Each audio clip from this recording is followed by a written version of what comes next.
Hello everyone, I'm Jerry from Paly Python, and today we'll be going over one of the more important parts of programming, which are conditionals and logic.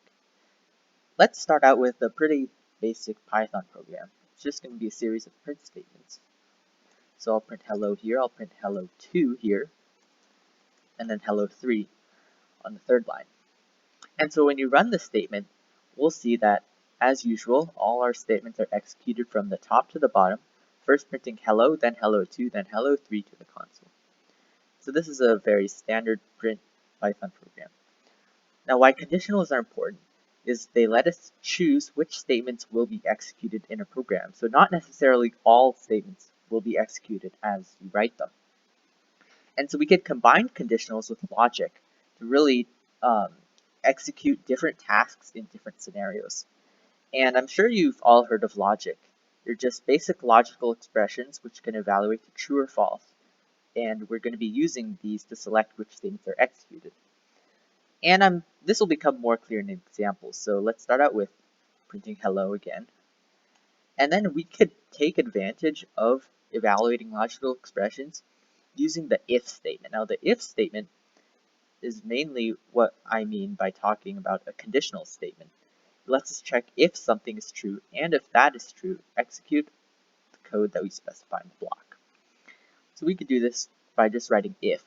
We just write if, and then the expression we want to evaluate. So let's choose this basic expression, if 5 is bigger than 3.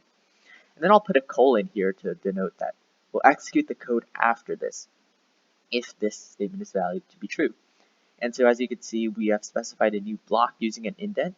So what this means is that if 5 is bigger than 3, then all this indented code will be executed. So we'll print 5 is bigger than 3. And as you can see, first we print hello as expected, and then Python will evaluate this expression, 5 is bigger than 3. And since this evaluates true, then this statement will be printed in the console, 5 is bigger than 3. Now let's change the statement to something false, so less than. And since this expression is false, then the statement will be no longer printed. And note that blocks are denoted by tabs or spaces, your preferred method of indent. And so if we unindent and go back to the original level, then since this is only in the block, this code will still be executed. It's not in the if statement. Alright, so this is some pretty basic logic you could do in your Python programs.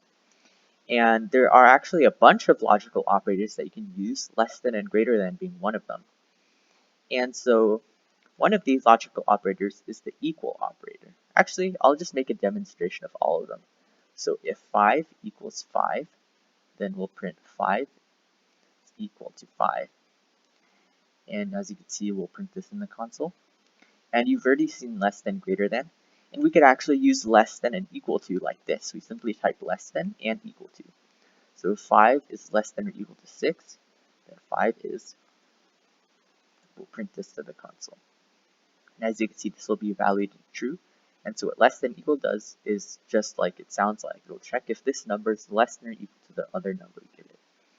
And so we have less than, greater than, less than or equal to, and greater than equal to. So I'll just type all of these in a comment here. And so these all do what their name sounds like. And so our last logical operator is, our last operator will be the equal to operator. Now this checks if things are equal. And you might think that in Python we'll write something like this, if 5 equals to 5. However, this won't work, as you've already seen, because the equal to is actually used to assign variables. So here Python thinks that we're trying to assign 5 to 5, which obviously won't work.